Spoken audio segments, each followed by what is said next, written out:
we had mentioned in passing in the last few days, I think, this Yale Law School free speech event that has started to get more and more attention as people, I think, realize the full extent of what occurred here. And it's indicative of a much bigger trend, something that should concern and worry all of you across the country because of what it means for who wields power, not just in the apparatus as a general sense, but the legal apparatus of this country. So this is a piece up on the Daily Mail. Law schools are in crisis. The truth doesn't matter much. The game is to signal one's virtue. Yale Law School professor who tackled woke mob at free speech event says the future of the rule of law in the U.S. is in crisis. Let me say, she's telling you the truth. The law schools have gone ultra woke. They are churning out activists, and they don't change their minds when they graduate from law school. They become prosecutors. They become partners at big, powerful firms. They become the people that make the determinations within the legal apparatus.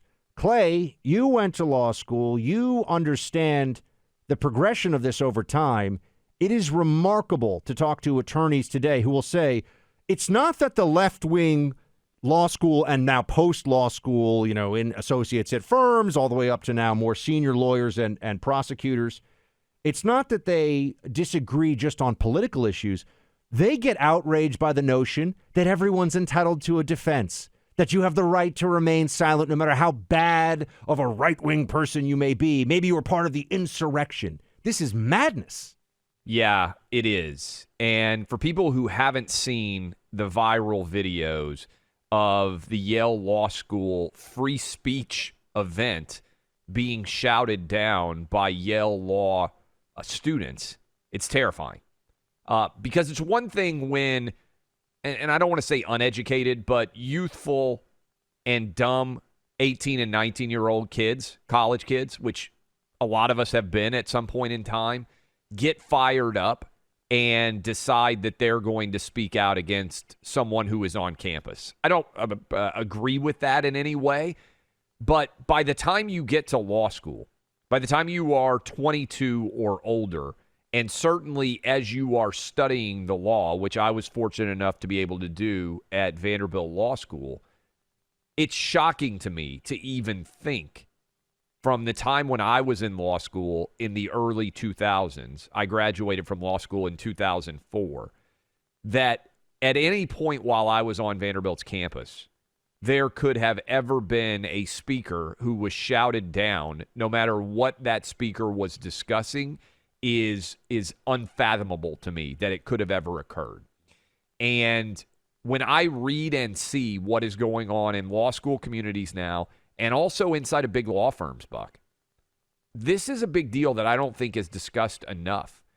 There are companies that are so woke now, Buck, that they are saying, not give me the best lawyers to represent this company for purposes of legal representation, but they're saying, give me a set quota of minority lawyers to work on my legal issues, something I've never heard of before.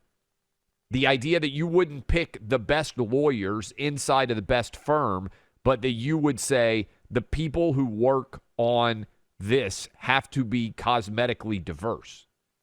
It's crazy. And the idea that we have allowed this belief, and I mean faculty too. There are so many faculty, Buck. There was a big story recently about the N-word. Do you remember this story? Inside of, I think it was Yale Law School as well, that a professor had read the N-word in a court case, and it had turned into a massive issue that you would even utter. It's inside of a proceeding, right? The factual analysis of a case. So their expectation is to change the court record of what was said because it offends. Don't read. Yeah. The examples that we give of, okay, and by the way, this is why I say this notion of banning a word for some people in all usage is wrong. Yes. We all abide by this, unfortunately, because in society you get destroyed, but it's wrong, meaning that there are words you should not use to refer to people, but there's always a context in which a word being said could be justifiable. For example, reading back in testimony in a court what a person said. The court stenographer is not a bad person for reading back what was said. But this is about ultimate control of your mind and control of your actions, obviously, as well. And the reason I think the Yale Law School thing is so interesting, I mean, Clay well knows this because he went to a very esteemed law school, by the way. Decent one, yeah. But Yale Law School is the number one law school in the country. I mean, if you get into Yale Law School, our buddy geopolitical strategist Elbridge Colby was a friend of mine from the D.C. days. He's a Yale Law guy. He's super smart. You go to Yale Law, everyone's supposed to essentially genuflect at your legal altar. These places are churning out woke maniacs, and I want people to understand across the country, the woke maniacs don't change. They go from, they take their little Yale Law School golden ticket to the top of the legal profession. They clerk for federal judges. They become federal judges. They become prosecutors. They become the top partners at law firms that, I mean, just to remind everybody, Donald Trump, the sitting president of the United States, had a tough time getting legal counsel for the fake Russia collusion bullcrap that they pulled against him because people didn't want to be ostracized. They didn't want to. They didn't want to be untouchable within the legal profession. Clay, I knew of other people working in that White House who didn't have a lot of money, and it was tough for them to get the lawyers that they wanted because nobody wanted to be associated with. Think about this: a lawyer who doesn't want to be associated with giving the proper defense to White House employees of a sitting president. This is what the woke legal madness has done. And props to Barry Weiss for dealing with this in her Substack and having people write about it and do it so well. No doubt. And I'm old school in the sense that I think the ACLU should defend all speech, right? Not just speech that they find to be acceptable in any given day. To me, John Adams, when he was defending the British redcoats who had fired at the Boston Massacre upon the colonists, is what a lawyer should aspire to. The best possible defense. Buck, I've said this before on the show, but I've defended murderers. I've defended people accused of domestic violence. I've defended drug dealers in my young days as a lawyer. That's not because I agree with what they have been accused of, but because to me, a lawyer has a zealous duty to defend to their utmost ability, even people, and even in situations where you would personally not be on the same side morally as the people you're defending. And so this idea that has taken root in law schools of the basically the woke universe taking over the legal profession. Buck, look at the ACLU. It's a great example of an organization that in the 1970s was willing to defend neo-Nazis who were marching in Skokie, Illinois. There are a lot of Holocaust survivors there, not because certainly they respected the opinions of the Nazis in any way, but because they valued our First Amendment and our legal system more than they did the heinous beliefs that were being defended that day. That's what lawyers should do, stand up for principle over politics, and instead politics is overwhelming principle now.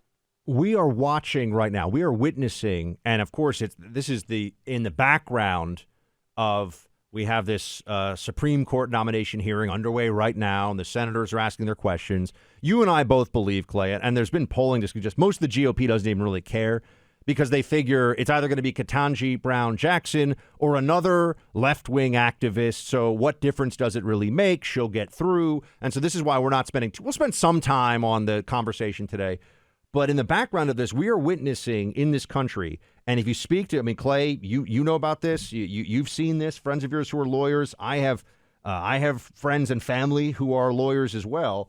The transformation in the last 20 years where the left has gone from seeing what is a system of justice through our law to a system of power and the wielding of power. This is why they're abandoning core principles like the right to a defense for everybody. This just played out in the previous administration under Donald Trump. Do you think it also might have played out, folks? I ask you this question. For anyone who says, oh, this sounds like law school insidery stuff, how many judges wouldn't take any of the election challenge, wouldn't even look at the election challenges that Trump and his lawyers are bringing, threw them out right away, wouldn't even bring them into court? Now, maybe some were legit, maybe some weren't. Do you think it might make some impact on this when you have people coming out of law schools, particularly elite law schools, who are effectively insane leftists who believe that their goal is not a justice system in this country, but righting the wrongs in a Marxist sense of the past by having a disparate system of justice today. I mean, I think that really does matter. And here's a quote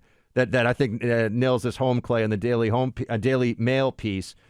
Partners are being blindsided by associates who think they are liberals in their own image, but they're not, according to a lawyer in Washington, D.C.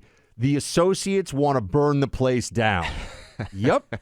That's what I'm hearing from people all across the country. And for any of you who have ever had to go to court, for any of you who face the justice system, for any of you who think that your vote is supposed to count, even though there are all these activist organizations, the corruption of the legal system by the left, wholesale, and the usage of law schools as indoctrination centers to do it is a major problem. This is like the deep state, but it's the deep legal state.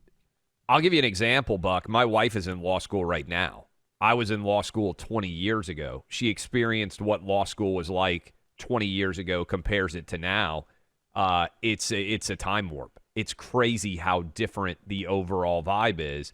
And not just because, by the way, I do think this factors in because it dehumanizes much. The last 2 years, law school students have had to wear masks.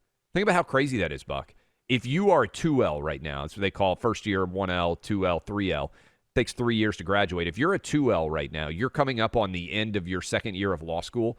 Your entire law school training, you have been forced to wear a mask everywhere. In class, you've been restricted in how much you can travel. And I think that's only going to accelerate the insanity because it dehumanizes so much and makes everything it is just going to. This is an underrated story.